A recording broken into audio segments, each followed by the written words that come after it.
Alright, so I spent about $5 on raffle tickets and won about $400 worth of stuff. Check out this new Rode shotgun microphone.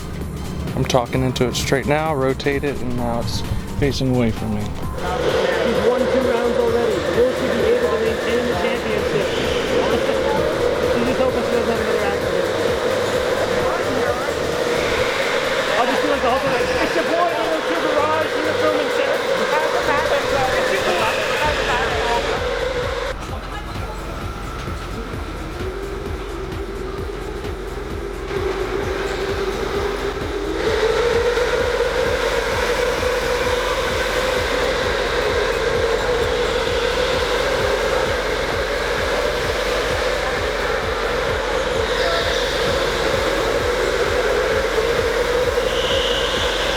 So tell me a little bit about it. How long have you had it? So actually this car's been in the family for a long time, and I joke a lot with people. My dad actually traded in an E30 M3 for this car.